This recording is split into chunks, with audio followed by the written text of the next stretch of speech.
Do we have a second mic for you guys? You have a mic? Awesome. Awesome. Yeah. Welcome to our last business talk here at Symposium. We have two very good-looking men from Berlin. Joseph, you think he's only good? No, I think you all got your own style. And here's Sam, and they will talk us through their, I like the title very much, Low Budget Bar with a Big Budget Dreams. Reality. Awesome, this is how we all should do it.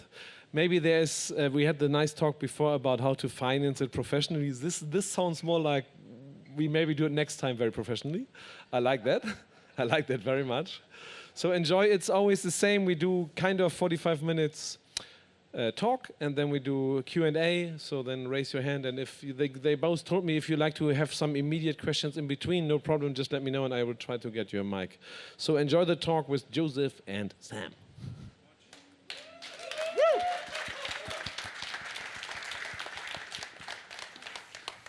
Hey everybody, thank you very much for your time. Thank you for coming over. As Jorg already said, my name is Sam. I'm the owner of Wax On Bar in Berlin. For anyone that doesn't know, it's on the Weserstraße, the real party street in Berlin. And today we have a presentation for you about the realities of opening up a bar on a small budget, with obviously big dreams of making it in the industry. So the first part of the presentation, I'm just going to walk you through kind of like my experiences of opening the bar and what actually happened. And then I'm going to hand it over to Joe. And Joe's going to be a bit more in detail about the processes that we actually introduced in the bar to try and make it successful, so that, yeah, we can kind of like pass that information on. If anyone has any questions at all... sorry, we have a little hospitality for the last special treatment, Frankfurt style. Thank you, sir. Thank you very much. You can text Sven Riebel for orders. He will supply you all. Just give him your row number, and then he will serve you. It's actually pretty good as well. It's really nice. Yeah, where was I before I was rudely interrupted with this amazing drink? Yeah, so I'm going to give just a talk on my experiences of opening the bar. Joe's going to go through a bit more in finer detail about how we operate. And if you want to ask any questions at any time, please just ask. And we answer all questions honestly. It's part of our no bullshit policy that we'll talk about a little bit later on. Sorry, chef. Okay, so just to start up with, this is the team that we've got. Our team's expanded in the last month, so I just wanted to take the opportunity just to introduce who's actually working there. So this is the original team here on the right-hand side. You've got Mr. Damien Guichard there, the handsome Frenchman. I'm sure we probably all know who he is. But yeah, ooh la la. For those of us that don't know who he is, Damien is the creative director at Wax On, and he's also the BCB brand ambassador. Then it's my handsome self in the middle with my eyes closed. And here we have Rose. Rose started as a junior bartender at Wax On. She was living in Berlin, and she's now actually working at the Little Red Door. So we're really super proud of her and all the work she's done over the last kind of like year and a half. She's really accelerated through and learned a lot. And that handsome guy there is obviously that handsome guy there, Joe. And since the expansion of the team to meet kind of like the demands of the business, we've taken on 3 new people. So we have 2 new junior bartenders. At the top there is Guste. She's awesome. She's an absolute trooper. And then here in the bottom right-hand corner, you guys probably all know who this is, I would imagine. We have Nori. Nori moved to Berlin about 6 months ago, and he's coming on as a small-time contract just to kind of like help us out. Like he does 1 or 2 shifts in the week, enables me and Joe a little bit of time to be able to like do the paperwork and everything that's involved in running a bar. And then last but not least, we've got Dennis. Dennis is an absolute star bartender. He's amazing, and I love him to bits. So I hope you guys get to meet all of the new guys. Okay. Yeah, how it all started. Yeah, I'm not quite sure how it all started. It's a bit of a blur, to be honest. So I moved to Berlin a few years back to actually work for Damien Guichard in a bar called Truffle Pig. And unfortunately, due to the pandemic, the bar had to close like every other bar in the world. So I was a bit of a loss as what to do. And my financial situation was pretty bleak, as we'll talk about soon as well. And yeah, also at the same time, my girlfriend was pregnant. So I had a bit of a problem going on. I had no job, not a lot of money, and a baby on the way. So I had to start making some big decisions. And then fast forward to about a year later, I was actually offered the contract of the bar. And I decided to take it over and see if I could actually make it happen. I hardly had any money. I had 20,000 euros. I had some savings of myself, and I borrowed some money from my parents, and I borrowed some money from my girlfriend at the time. And I had to do everything. Everything had to be within 20,000 euros. So I think I can say that maybe that was achieved in the end, even though it was a pretty difficult time. But there was a few things that I want to talk about that was really important to me, some ideas that I've developed over the years of back in the day when I used to run a bar called Peg and Patriot, I ran a bar called Scout, they were both top 50 bars, so I was always kind of like developing this mentality of my kind of ideal bar. And one thing that I really wanted to move away from was what's now been kind of like termed some like toxic work or toxic management, toxic ownership in hospitality. Because as we all know, it can be pretty difficult in working in hospitality. It's long hours. So a few things that I wanted to do first that were really important to me is, first thing, I wanted to make sure that nobody worked too much. For anybody that works in a bar here, like we all understand how many hours you have to work in a bar, right? And it's crazy. It's really, really crazy. And the money isn't always great. You know, I've worked for years. I've worked super long hours for not fantastic money. And I wanted to put a stop to it. So I introduced a 35-hour working week. So it wasn't achievable when we first opened, but over the last 6 months to the last year, we've kind of achieved this goal. Or we're kind of nearly there, right, Joe? Like, yeah. So bartenders, they have a 35-hour fixed contract. Nobody works off the books at Wax On. Every single person has a contract that everyone is fully insured, and every single hour that they work at Wax On is paid for. And we'll go on to that in a second as well. But 35 hours, and it's in shifts of either 3 shifts or 4 shifts. So you'll get 3 days off, 4 days off with a rotating week. And that's absolutely fixed. So in terms of from my side of opening a bar, it's a lot more expensive. But to counter that idea is that my staff, or the people that work at Wax On, they're all rested. And if they're rested, they're happier and they're healthier, which means they're more creative and they treat guests better. They're not pissed off when they have to go to work. You know, you walk in and they're like, hey, they're happy, and then the guests are happy in the end, and then the guests kind of like spend money and they want to stay there longer and drink more drinks, and it's kind of like a pattern. So it's hard to get your head around to give your staff less hours, but it's kind of what I deem healthy hospitality, and it directly translates into the guest at the very end. Sorry, just 1 second. I lost my track of thought. Yeah, so the working hours was really, really super important. There's another big topic that is really important to me. And so I don't know what it's like over the rest of Europe or the rest of Germany, but in Berlin, there's a culture of paying people not on a contract and paying them in under the table money, or black money as it's called over here. And this was really, really difficult for me because when the pandemic came, not even half of my salary was declared. So I think I actually end up earning like between 300 and 600 euros a month. And, you know, having a pregnant girlfriend at home, that was like a really, really difficult time for me to go through. So I decided that everyone would have a fixed contract, so that if any kind of like anything like the pandemic happens, or the bar has to close, or anything like this, the staff are always paid first, and they're always paid a full salary. So the staff will always be able to survive.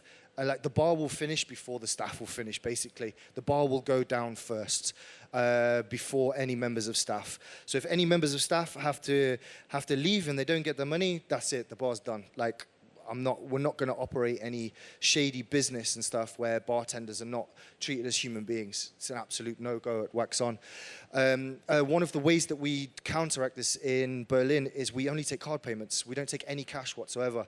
I have a Steuerberater, I have a tax accountant, and they are in charge of all of the money, and it's all processed, and all the taxes are paid, and everything. So I can't even hide any money, even if I wanted to do it. It's all registered on the books, and that's my personal decision to make sure that everyone that works at the bar is treated, fairly. There's no way that we can do all of this if they're not treated with respect, and they don't have the money and the health to actually able to do this difficult job.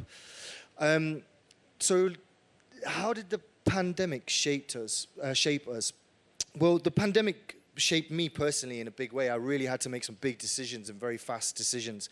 So during the pandemic, I started a bottled cocktail company, which is the second half of the company. So the bar is called Wax On, and the consultancy side of the bar is called Wax Off. So on trade, off trade, wax on, wax off.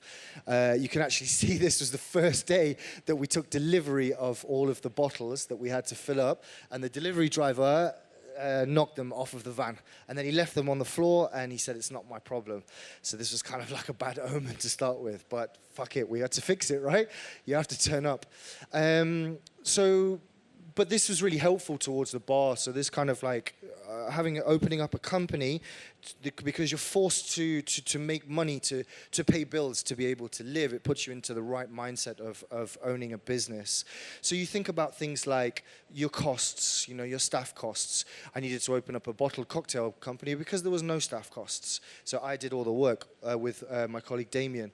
Then you open up a bar, and it's really important that you need staff members. No bar is one person. No bar is one person. A bar is the team and the suppliers and the people that bring you ice, the people that you buy glasses from, the people that clean the bar. It's a massive, massive team, and it can't be run by not just one person. So these are the ideals that I believe are successful to creating a bar in 2023. I think it's really important. I think there's a lot of kind of bars in this world that are still trying to get away with an old mentality of employing people and treating people like numbers. And so my objective is to try and make a small change in hospitality, and hopefully that will shine through into other areas. Another point that I just want to finish on, before I hand it over to Joe. You're up next, Joe, right? Yeah? All right, good. Another point that I really want to push forward for anybody that's kind of like thinking about they want to accelerate their career, or they want to own a bar, and they haven't got any money. The most important thing I believe that anybody can do is to create a community. And a community works in different ways. First of all, the bar community, there's a community within the area where you live. Hang out with these people, make friends with these people, go to other bars, go to the shows, go to the events and things, simply just to make friends. Because through friends, you do business, you meet people, and you get projects, and you hang out with people, and you get a sense of idea about what is happening in the bar community, so you can move forward. The second point would be to make strong relationships with brand ambassadors and brands. It's really, really important. And brands, they're not cash machines. They're not there just to hand out money for you to go and do something. You make friends with these people. You hang out with these people on a regular basis, and they become your friends. And you have this mutual agreement where, you can kind of help represent their brand, and they can help represent your bar, and they can build it up for you. Make friends with brands. It's super important. They're all really, really cool people. Two of the closest people that I know are in the room right now, and they work for brands. And it's they're my friends. I hang out with those people. And Anne-Sophie supports my bar all the time. And then we've got Tom Hoyer over here, is another great supporter of the bar. And it's they put a lot of time and effort into my bar. And I think that that's really important. It's a really important thing to do. And thirdly, the third structure of the community is also, it's around you where you live. Like, it's your neighbors and things like this. So many people move into a space and they don't think about anything that's around them because it's so hard having this space that you have to concentrate on where your life is just in one area. It's like you have to try and open your mind. Like we had massive problems with our neighbors and the sound in the bar. It's like the walls are really crappy in the bar, and we were keeping them awake at night, and they were pissed off, and they have children, and they were coming down and they were calling the police. And then I was stressed. All of the time. Sorry, excuse me. I was stressed all of the time. And it's like, and then I was just thinking to myself, like, I'm not including these people inside my community, and I need to change. That needs to be. So I made friends with them. I gave them my telephone number. I made direct contact with them. When there's a problem with the sound, please call me, tell me. I can't fix it straight away, but I'm going to fix it for you. I ended up having to invest 10,000 euros in soundproof equipment. Which is that's like half the money that I opened the bar with. That's like such a massive deal when you have a small company. But after making this investment and talking with the people that live in my community, they're really cool with me now. They come down and they drink in the bar. They've got no problems at nighttime. They don't call the police anymore. That's like such a big deal, especially for a small bar that's in a small neighborhood bar. So yeah, really for anyone that's kind of like wondering how to kind of progress through their career or through their life and things, like, touch point with your community. Like, find out who your community is and touch point with them and try and bring it home. And yeah, that's the short, brief introduction about how I got here today. So I'm going to pass it over to Joe. Does anybody have We have a any question. questions? We have a question. Wait a second.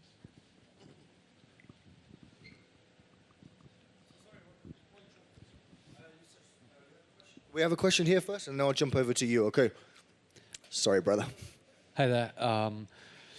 Just to make clear, Do we know each other? we know each other. Yeah. Please.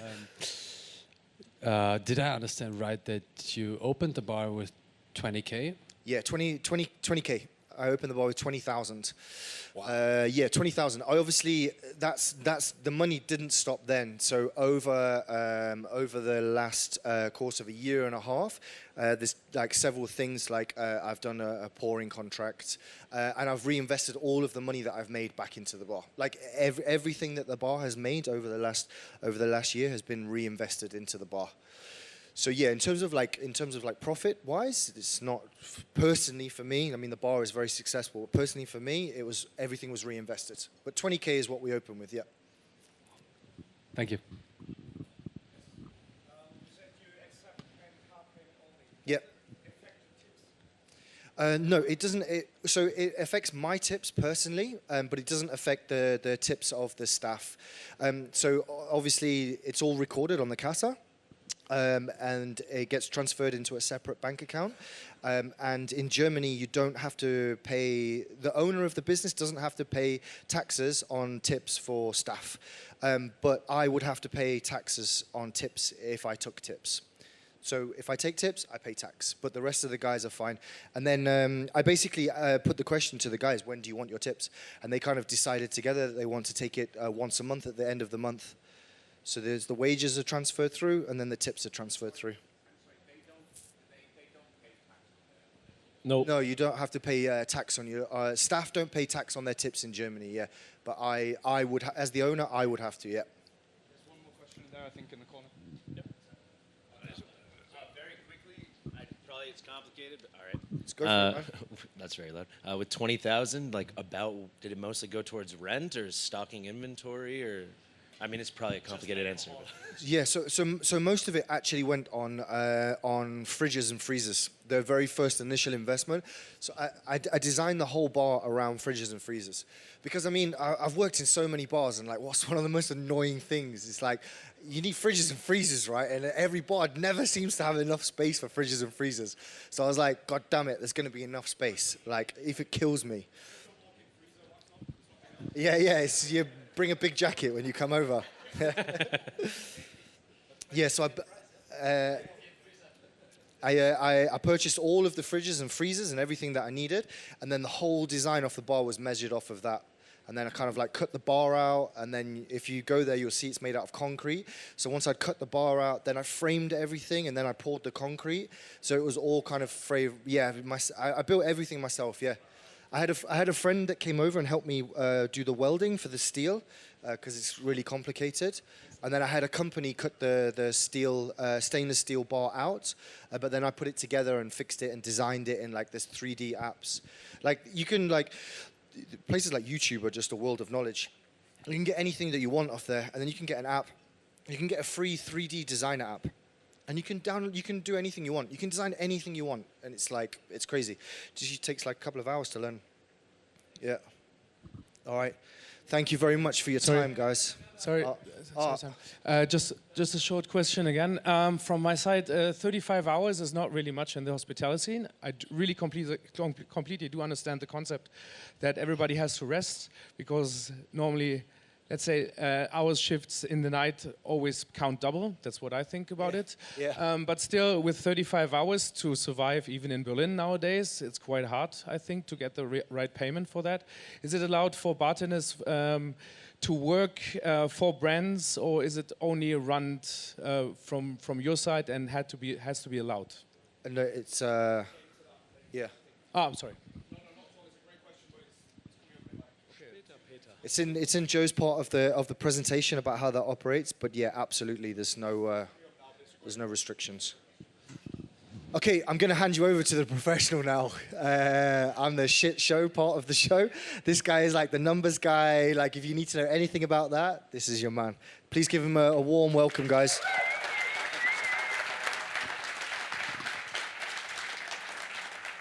Thank you very much, Sam. Thank you, everyone, and thank you for your time. I know it's late in the day and bar shows are quite intense, so we really appreciate it. My name's Joe. I lived in Berlin for just over a year. I'm born in Leeds, a shithole in the north of England. Went to London for a while, from there to Barcelona, and then from Barcelona to Berlin. So at Wax On, we've kind of tried to condense our values, our pillars of what we try to do into 4 things. That's a no bullshit policy, which I'll get into very shortly. Conceptualization through limitation, and as Sam has just explained, there seems to be quite a lot of limits on what we're trying to do, so easy to conceptualize. Then systematic dependency and the basics. And we're going to look at those through the lens of 4 key areas of bar operation. Of course, there are more, but for us, these were the key ones. And that's money, time, work-life balance, and creativity. And how all of those things kind of affect these 4 pillars in the reality day-to-day of bar operation. So, next slide, please. The first one is the no bullshit policy. What is the no bullshit policy? Essentially, the no bullshit policy is an attempt to foster an environment where directness, transparency, and honesty is the norm. And that stems from bar ownership to the person that's just been hired, okay? So what does that look like in regards to money, which was the question that we had? For example, 35 hours is a lot of hours, and part of that whole process is to allow staff the time to pursue other projects, whether that's financially motivated projects for themselves, but essentially, if a project comes through the bar, through Wax On, and there's the opportunity to earn money from it, it's clearly communicated the percentages of who will get what, for what amount of work, and when. So, for example, the bar might take a fee. Let's call it the house fee, because these projects don't come in without the bar. Like, that's how the system works, unless you're Daniel Nevsky. And therefore, the staff know how much they're getting as a percentage and what work is expected of them in that time. That is not counted as part of the 35 hours because that's something that they would have to declare independently, tax reasons, and invoice for themselves. So there is absolutely room for that, but it's very clearly communicated. And why is that so? Because money is a difficult thing for us all, right? It can be a difficult subject, it can be a bit taboo. And what we try to do is to remove that tabooness to focus on the project itself. Because a successful project that's paid for by a brand, which can be quite lucrative, especially for, say, Guste, who came from Lithuania, a fairly small market in Vilnius, and she's now stepping into a slightly bigger market in Berlin. So therefore, there's a bit more earning power for her there. So it could be not life-changing, but it could make a massive difference for her. So therefore, it's important that we focus on the project, and the success of that then encourages more projects to come in, which opens the doors for not just people like myself that have spent far too long in this industry, but for young people who still have energy and and are a bit happy about it all. So it's really important that that kind of transparency allows us to focus on what is important. And that brings us over to time. Now, the concepts of money and time are very interchangeable, and I will refer to them as not quite the same, but they are interchangeable throughout the presentation. And there's a wonderful phrase in communication, which is, tell me the time, don't build me the clock. If something matters, you have to respect the person's time that you're talking to. If a relationship matters, it deserves honesty. Short term, that might be difficult. Sometimes it's hard to say, the way that you spoke to me during shift made me feel X, or as a result of what you said, I felt this. And then the other person has to deal with that feedback. And that's something that's conversations Sam and I have had, for example, where I, for example, wrote a message that was written out of being a bit annoyed, and it was very short and not very professional, and that had to be addressed, and that's a hard conversation to have. But if it matters, and in this job where traditionally it's known to being underpaid, we're quite undervalued generally as hospitality staff. In the UK especially, for example, it's not seen as a professional trade. So we do it for passion, and if you're passionate about something, you give a shit. And if you give a shit, it deserves honesty. So the no bullshit policy is also a reflection on your valuation of your time and your colleagues' time. And let's face it, we spend enough time with our colleagues to be able to respect one another and treat each other with that respect. And that brings us over to work-life balance. Work-life balance is a really multifaceted concept. It can be many different things. In this particular instance, the no bullshit poly is about giving people empowerment. Empowerment to say no, empowerment to say yes, to disagree, to agree. When we do the onboarding process, we make very clear that honesty is a requirement. It will not be judged. There will be no repercussions. If we give you a drink and you don't like it, say so. We'll get onto that a bit later in the creativity, but that empowerment is a really important phrase I will refer to a bit later in the talk. And having empowered staff, especially at a young age that perhaps have come from a bit more toxic environments, allows them that space to feel that they can make a decision or stand up for themselves. Or if there is a difficult guest, they will know that they're supported. It's a really important tool for building an incredibly complete team. Time is truly the only commodity you can really give people. It's the only thing that's yours. And for you to respect that with your colleagues is a really important thing. And now that brings us nicely onto creativity and that kind of empowerment. What's really important, I think, in creativity that we try to do at Wax On, something I really struggled with when I started, is to remove the ego and the defensiveness from the feedback loop. What does that mean? Instagram, social media-driven industry that we are nowadays, it's all about instant validation. You post a drink, it has to look good. How many likes do you have? What's the feedback? What's the interaction? Who comments on it? And that's difficult because when then somebody doesn't like your drink or says something about it, it can be hard to get that feedback. That happened to me in my first creative session at Wax On, and we had to work together as a team because I took the feedback in a negative way. I've worked in bars that have been quite successful in the past, but they were ego-driven. They were defensive environments, and they were relatively toxic. And, you know, it made me very defensive. So removing that feedback loop, that ego-ness and defensiveness from the feedback loop is incredibly important to productive, creative discussions. Watch the language you use, and we try to focus on generative phrases. Generative phrases, for example, something like yes and. Again, it's another really important phrase when you study communication. There's a thought process that the most negative person in the room is the most engaged person in the room. So let's say I present a drink to the team, and Dennis goes, I don't like it. Yes and. Tell me more. Why don't you like it? And then you can get to a point where there's no ego-ness there, there's no defensiveness. Doesn't like the thing I just presented. But that's not the point. It's not about me. It's about the drink. It's a flavor-first approach. And that approach is really important because it allows then the team to focus on what I said initially about money. It allows us to focus on what's important, which is the creative output. Generative phrases are incredibly important, and they just keep the good ideas going. Another really important phrase here is to judge people on their good ideas, on how good their good ideas are, not how bad their bad ideas are. It's important to open the window and to let all of those ideas in. It comes from Matt Damon and dude that's dating Jennifer Lopez, Ben Affleck, thank you very much.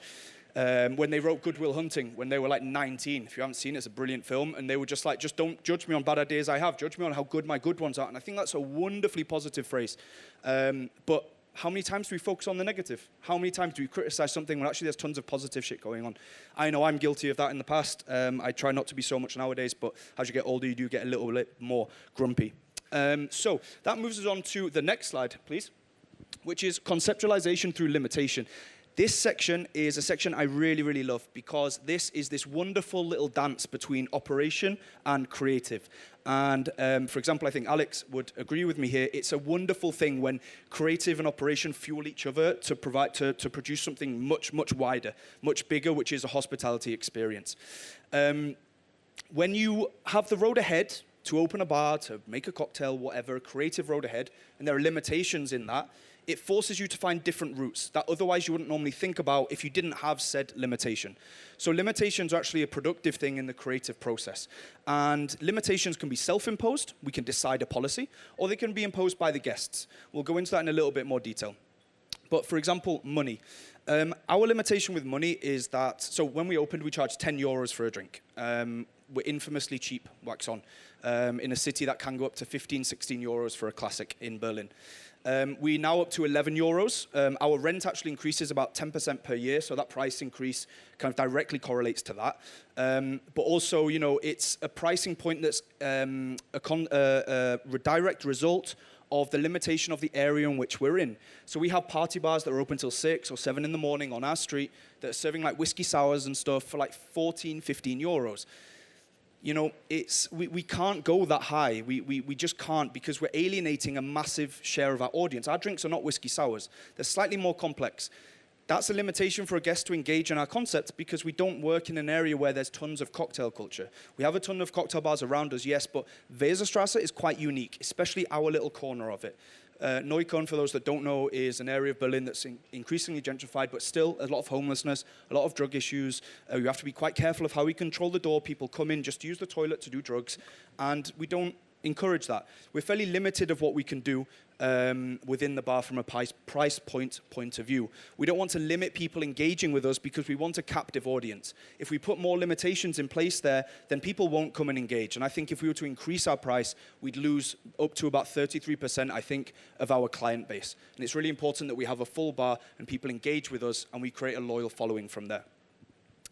So moving on then to creativity, and as I mentioned, focusing that collective thought, the creative process, with limitations allowed you to be a lot more productive. When you open a creative conversation and it's just open air, it can be very difficult to get back to the product that you want. So for example, what does that mean in reality? We are fairly limited with what bottles we can use. We can't spend 30 euros on a bottle because it just doesn't justify in the final price point. We can't really use tons of fresh fruit. We have to be a bit creative, but that's why we have things like rotovaps and a centrifuge to be a bit more productive with our creative output. We can make very intense distillates, for example, that we don't have to use a lot of to get a flavor. You can value a spirit by how much you have to use in the cocktail to notice it in the finished product. These are things that are championed in other bars in Berlin as well, in a place called Velvet, where the strong distillate used, you really taste it in the final drink. And I think that's a really important aspect of our creative process. By the way, again, just repeat any questions, just shout them. I really do like the sound of my own voice, and it will get a bit intense. So just ask away.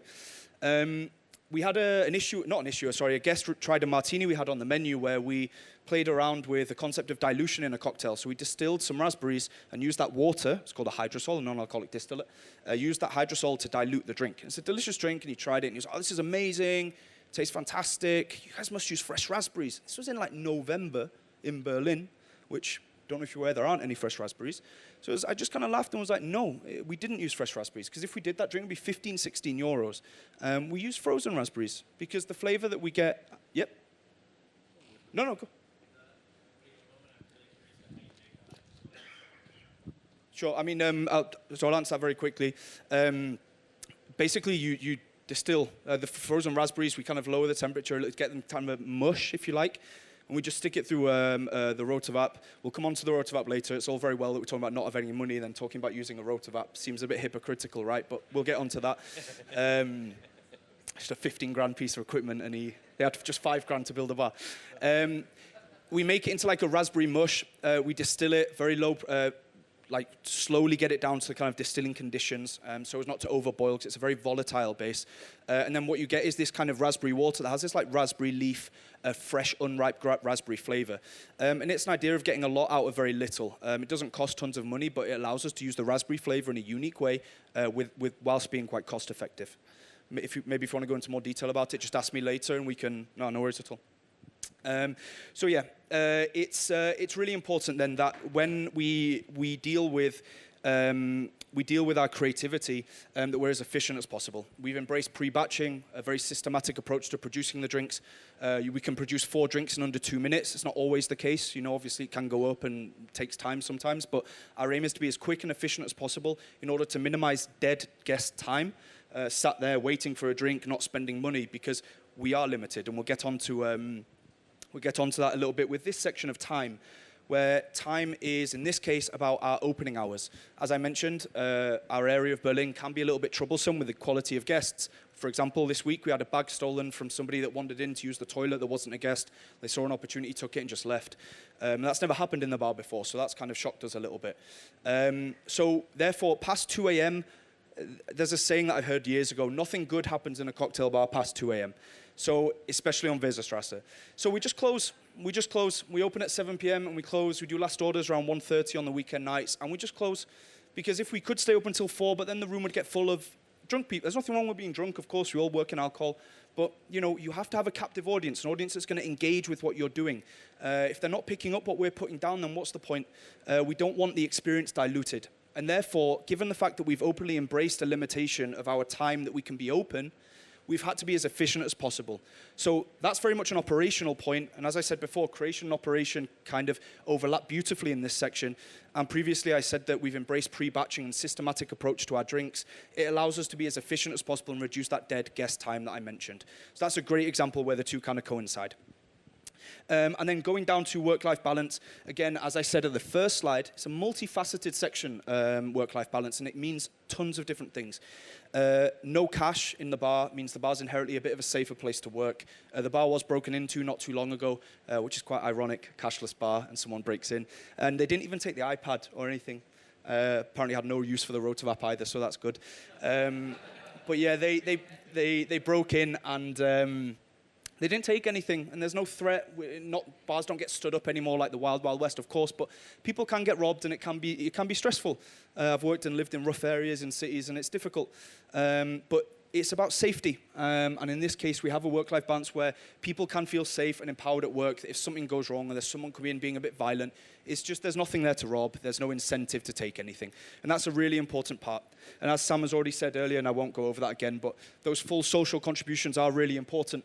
If you want a mortgage, you can't do that on cash payments. If you don't declare the money, you can't use it for a loan by the bank. If they see that you're only paid... I used to get paid 75 euros in an envelope in a bar that I used to run. We have a question, sorry. Yes. I'm here. Oh, it's you. Oh. It's not me, it's him. Oh, right. Sorry. Rotor man. Hey, guy on the floor. I'm wondering about with pre-batching, if Yep. a customer makes a more bespoke question, can you do this, a little more of this or this? Is that something you do, or are you just politely... No, absolutely it is, yeah, of course. I mean, we have all our distillates and stuff on the back bar. I work with a lot of eau de vies as well, and we have our house spirits as well. We just kind of... the brand people that work with us will know this. We don't have any visible brand bottles on the bar, which they love. But it's because, again, we don't have necessarily an educated cocktail crowd immediately in Neukölln. And there are a lot of misconceptions when it comes to brands. Your guests might say, oh, I only prefer this. Okay, why do you prefer it? Tell me more. And they go, well, the bottle's blue. You know, whatever. There's no real reason behind it. So, and we'll talk about this a bit later in the creativity. We work on a flavor-first approach. The liquid is key. And therefore, we try to remove any, respect to brands, distractions that may kind of take away from that. But of course, if we speak about using one whiskey over another, for example, Woodford Reserve with a slightly higher rye content, a bit more spicy and dry, and it works really well in some drinks.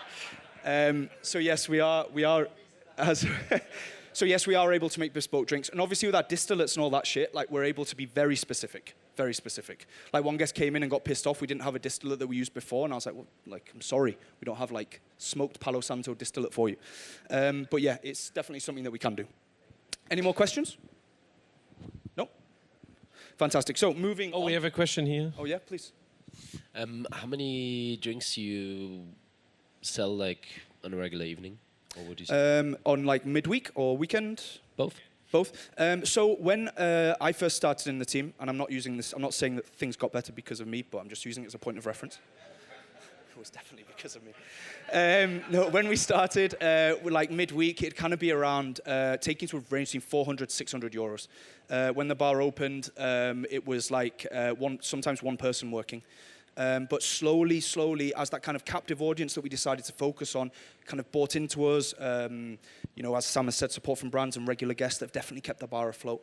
That's gone up. So now I'd say midweek, you're looking at anything between, could be 80 to 150 drinks. It can be known to go higher and definitely known to go lower. This week's been really hard, for example, with a change in the weather. We do have a small terrace, but people just want to embrace summer in that first week, right? And it's been a really fucking shit week. So it's hard, but sometimes, some weekends, we just get better and better, and it's mad. And we go over to like 250 drinks, and you look at the umsatz at the end of the night, and you're like, holy shit, that was never possible. Damien, Sam, and I were getting a bit tearful after a while, because when things were started to go really well financially toward the end of last year in terms of what we were taking, the comparison just 7 months ago was mad. And we were like, we never thought that we'd do this. Like, it's crazy. When you go from when one person works in a bar, like, that can be difficult. But then to go to like these weekends where we're doing over 2K, like, that's, you know, it's a huge step.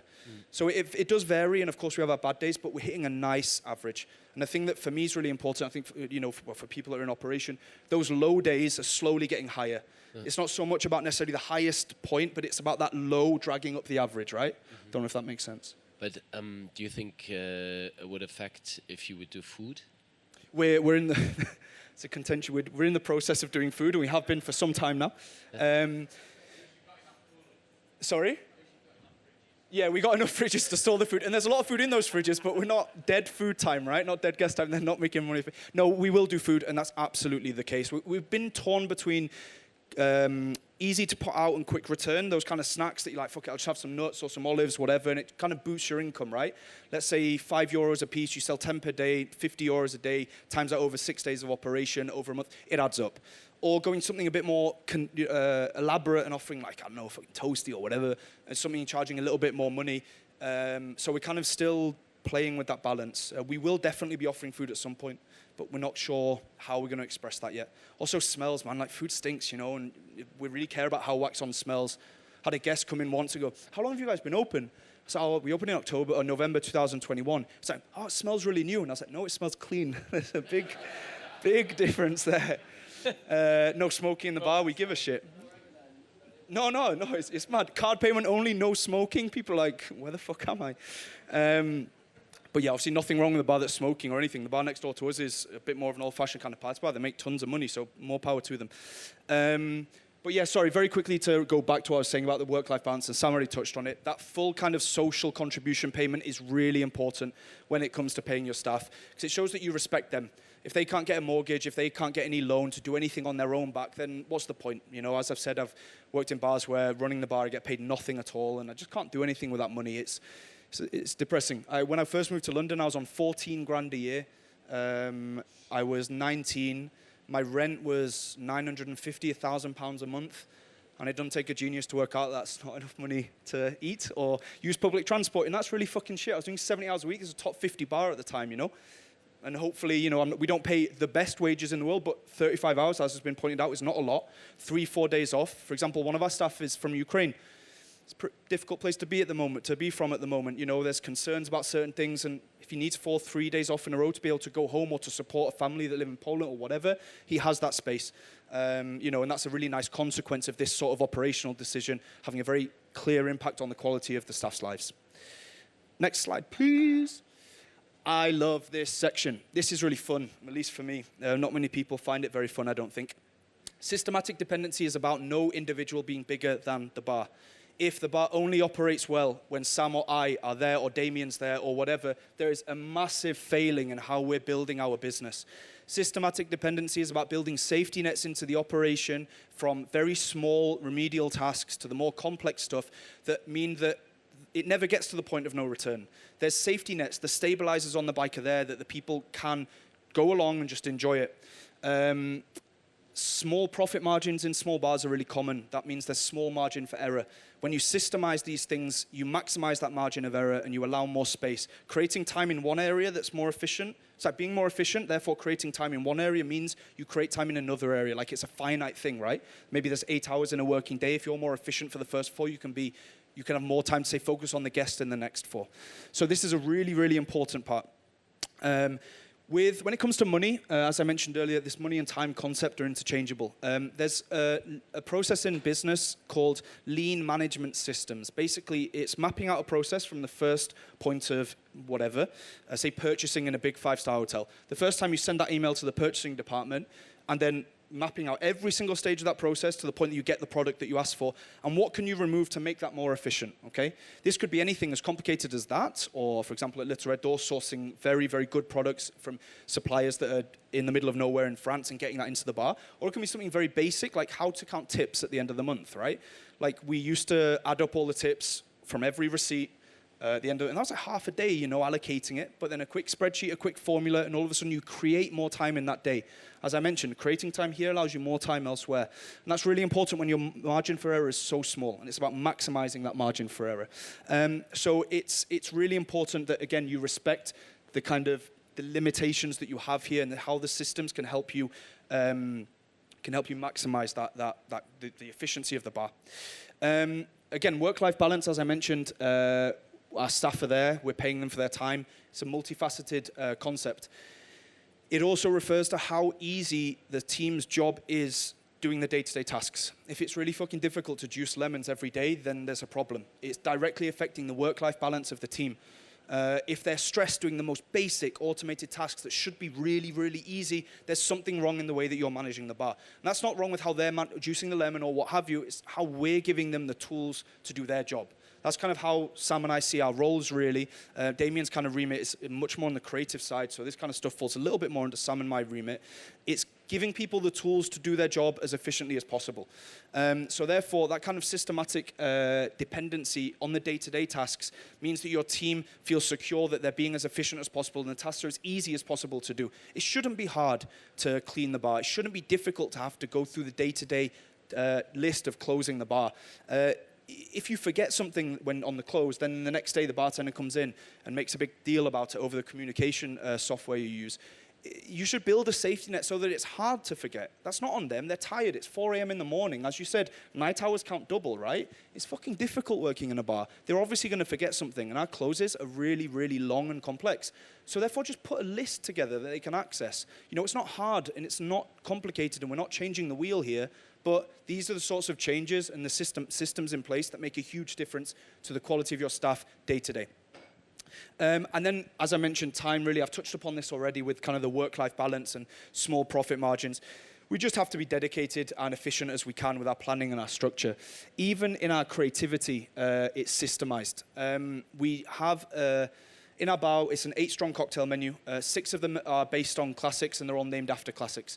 We have a Lego approach. So let's say you have a brick that constitutes a certain flavor in a cocktail. You want to take that out and replace it with something else. You can choose 3 bricks that make up that original brick size. You can replace it with a brick of the same size. But that kind of system allows people to feel confident and empowered to produce cocktails in the moment for guests, going back on the question that you asked earlier. It's like, fuck, how, and this was the issue I had when I went to Waxon. It's like, I can't produce something to the standard that these guys are producing to. The palettes of Sam and Damien are crazy good. I was like, I've been out of the game for 3 years running restaurants in Menorca. Like, what the fuck do I know? So I went back and I don't know, I don't feel empowered to be able to do this. But when you give people the systems, the scaffolding to build the house goes straight. There's no wobbling there, and there's a confidence there because there's a structure. There are training wheels on the bike. Guste, for example, this is an area that she struggles with. So guests not too long ago ordered 3 sours, 2 whiskey sours, 1 gin sour. And a sour's a lovely, simple structure, right? 4-2-1 parts kind of thing. And I said, cool, let's play around with this. But instead of 4 parts of just the spirit, we'll do 3 parts of the spirit, Woodford Reserve and the whiskey sours. And we'll do 1 part of one of our distillates. And then we'll drop the sweetness from the sweet part and add a liqueur to substitute that in. Again, it's not changing the wheel. I'm not saying this is revolutionary. But it's a system that gives her comfort in knowing what she's doing with a guest in the moment, right? And that's really important. That's communicated. It's difficult when you're a bit more experienced to be like, well, why don't you just make a balanced whiskey sour with a little twist? It's not that easy. It's not that easy, and it can be intimidating. So these sorts of systematic approaches are really, really important. Next slide, please. Yeah, help yourself. I'm not going to drink it.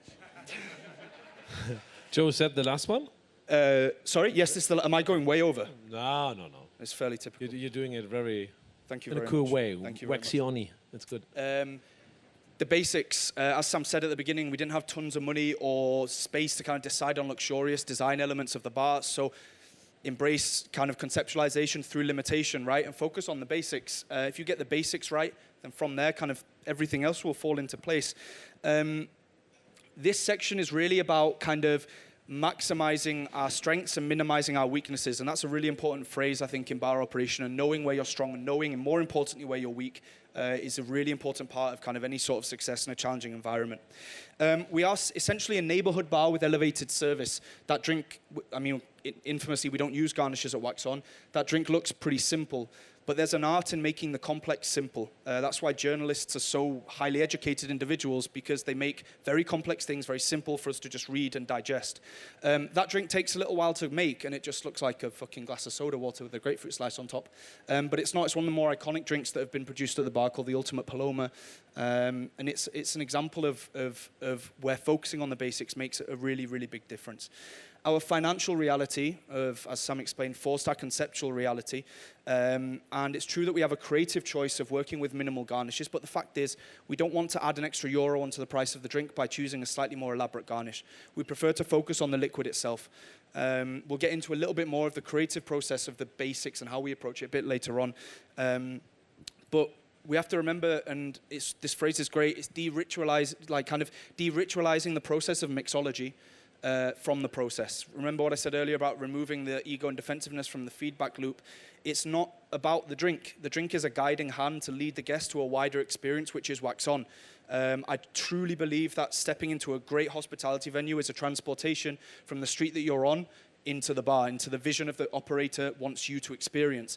And going from Weserstrasse with kind of people bouncing around on the street, kind of drinking Späti beers, whatever, to step into Wax On where it smells good, there's no smoke, there's laughter, there's a sound of cocktail shaking, it is a transportation.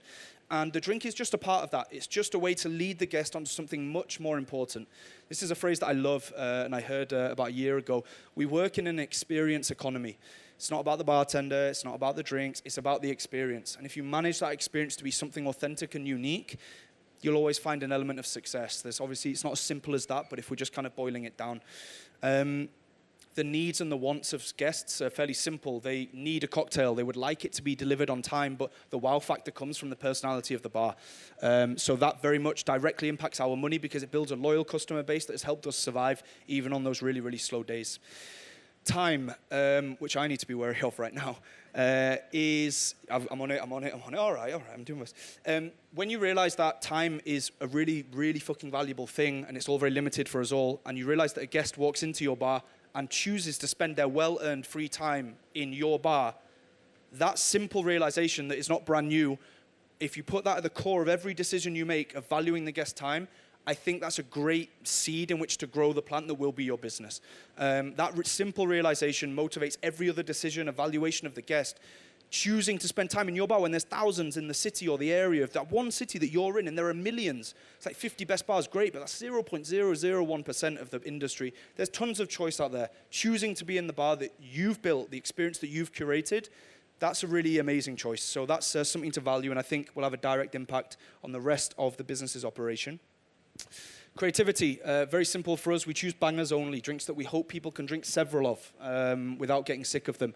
If a drink isn't good enough to be ordered twice, it doesn't go on the menu. It's as simple as that.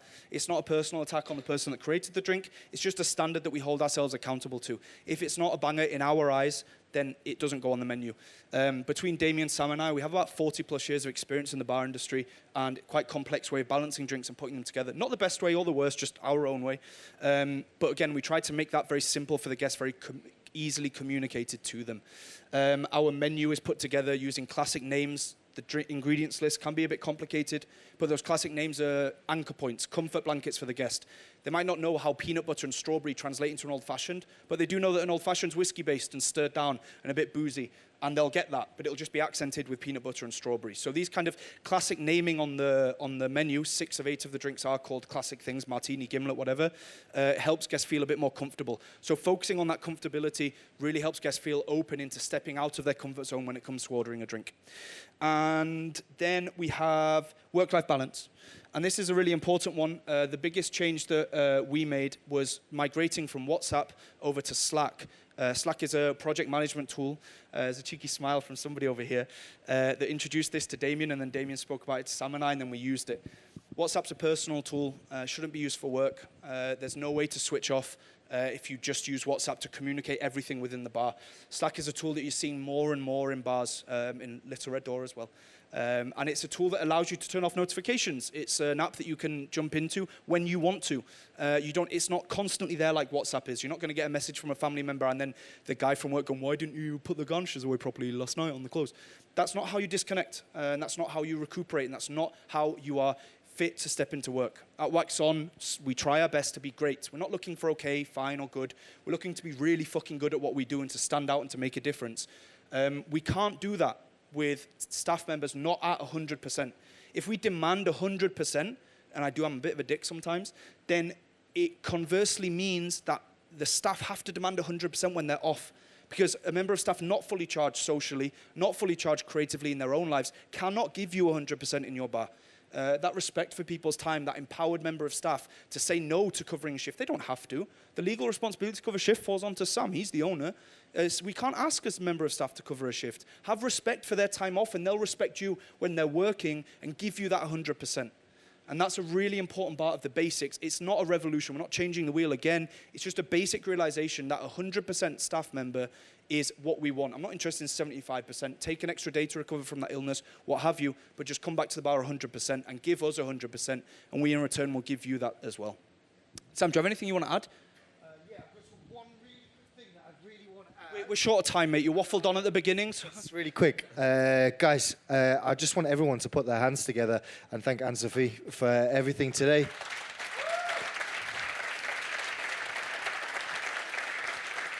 I wouldn't be here. I wouldn't be here on stage if it wasn't for Anne-Sophie today. So it's just really important to keep that community alive. Thank you very much for all your support of the bar.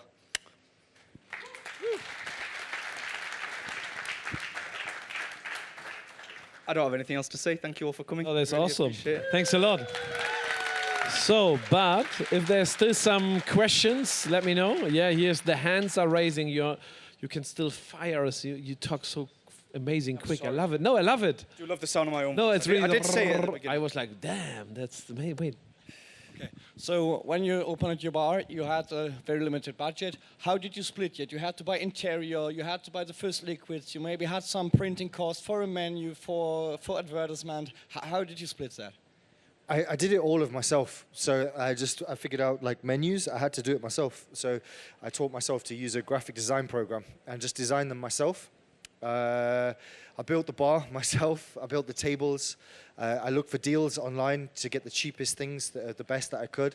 I did all of the lights. I did everything. Yeah, and it's the only way that I could do it for that budget. There's no way you can do it. You can't hire like a builder, a Bauarbeiter, for that kind of money.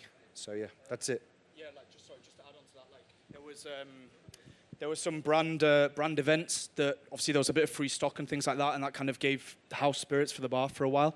At the time, I wasn't there when they opened. They had a very old, very cheap rotor app that cost I think $1,500. The centrifuge cost again $1,500, and that allowed us to create base spirits to use in cocktails, which is a money saver. Especially when you buy such a cheap old one. If you saw it, you'd laugh. It's great, we love it, but it looks pretty shit. And of course, the rotor app that we currently have, as I said, that I'd pick up on later, we got that free. We got that free from a deal that Damien worked out with Heidolf in return for marketing stuff. So, it may, as I said, it may seem hypocritical that we talk about all this woe is us, short of money, whatever, but, we got it free. And it's about kind of, again, maximizing your strengths, minimize your weaknesses. We got Damien, who takes great photos, can record a great video, and can edit them. We have a bar that has good lighting inside, and we feel like we create good drinks. Heidolf wanted to be a part of that, so the offer was made, and they accepted, and they don't just do that with us, they do that with other bars in Berlin as well. So limitation was we couldn't afford it, but we want a rotor app to help conceptualize what the bar wanted to do, so then find a way to do it. Me and Damien had a conversation at the end of the pandemic, and we were like, we have to use this opportunity to learn some new skills while the bars are closed. And Damien learned photography, and I learned graphic design. And I learned graphic design because I can't afford to pay for someone else to do my menu. I literally could not afford for anyone else to do it. That's how tight it was. And Damien really wanted to do photography. So to learn, he did all of the photos. Like all the photos you've seen today, they're all him. And it's just yeah. That allows us as a bar essentially charge brands more money, because if we go, we can video, we can edit it, we can produce it, that's going to cost a fucking fortune if an independent editor is going to do that. If we can build that in-house, then we're kind of maximizing our kind of our offering, if you like. Yes. Thank you. What would you change almost after 2 years? If there's like something, what would you say was the biggest thing for you guys? All of the fridges. I'd buy better, more expensive ones. Okay, and a quick another one. Is there any plans for another works on? Yeah, absolutely not. No way. No way. Absolutely not. It's done. I got 2 quick questions. Go for it, bro. For you, Sam, you did all the DIY stuff. Just Yeah. how long did that take once you had the space and you're like, I'm going to build this? I had no choice, so I had to do it all in 3 months, because that's all my money would take me to. In fact, when I opened the bar, all the money was gone. So the first week I opened, I had to earn enough money to pay the people for the first week they worked. Wow. And then we earned that money, and then I was like, okay, cool. Now we need to earn enough money for the second week, the third week, and the fourth week. And then, like, I wasn't sure that I could pay people when I opened. Like, I really wasn't sure. I was down to absolute zero when I opened the bar. It's amazing. Yeah, and then, it worked out, and we earned some money, and then the staff got paid, and we had some wicked parties. Like, the police turned up. Like, they turned up in the BCB last year. The police turned up 3 times every single night. Crazy. And it was like, it was mad. And we earned enough money from the BCB, and we did a Tales of the Cocktail party as well. And yeah, we earned enough cash to keep the bar open for a month. And then after that month, then it got better. And then it was like, then I was safe for like 2 months, and then I was safe for 3 months and 4 months, and it was just getting better and better. But I mean, there was times where I was, crying. And I was like, this is such a fucking stupid decision that I've made. It was like, this is crazy. Like, I don't know how I'm going to get through this. But yeah, like, it got better, and I have amazing people around me. Like, no bar is one person, man. I couldn't do it without my team. No way. But Wax On would not exist without the team, 100%. And then really quick for you, sir. I mean, you kind of answered it with the partnership you made for the Rotovap and stuff, but being on a smaller budget, what kind of things are you taking into consideration, knowing like this could save us costs down the line, this could elevate the experience, elevate the drinks, but also it's a fuck ton of money? Like, I mean, one big thing, yeah, literally everything, yeah. Like a vending machine style service, that would save us a lot of money. No, like little things like we serve our sours on a block of ice. A block of ice costs us nearly €1 in a rocks glass, and like, do we need to? Is that a cost that we can save? Still serve kind of stirred down drinks on that block of ice, but kind of we sell a lot of whiskey sours and stuff like that on the weekends. It's a huge part of it. Can we increase our profit margin there without compromising the quality of the drink? Can we make a higher initial investment into sours glasses, but save long term? Stuff like that. Initially, we didn't have a glass wash machine, so it was all hand washing. Now there's a glass wash machine, but we pay per wash. We pay per wash rather than kind of owning it.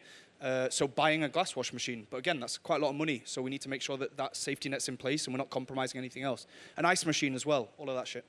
sorry, just to follow up. I know I'm asking a million questions. No, questions are great. That really impressive stuff.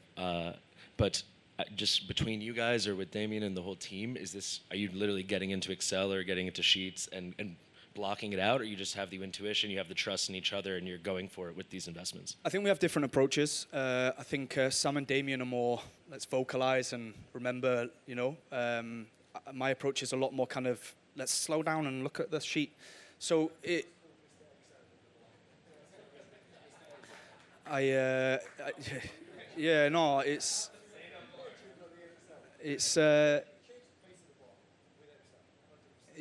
just, it's, again, maximizing your strengths, minimizing your weaknesses, right? I can't edit a video, but like Damien can at all. But, I can spend that time to kind of help create time elsewhere. So a big part of kind of, as Sam, look, again, something really clear, like in these talks, people talk as if their bar is the greatest fucking place on earth. Like, we did not do 35 hours a week for a long time. Like, I almost burnt out last year. I was, after BCB week, I didn't go to BCB because I was in the bar from 9 a.m. until 3 a.m. every day. Like, that's not healthy. That's toxic as fuck. It was horrible. I was exhausted. But we needed to do that because BCB was worth tons of money to the bar. That sound installation would not have come if it weren't for BCB. So that's a decision that I chose to make. That would never be forced onto the team as such, right? So now, though, things are a little bit more settled and we have expanded the team.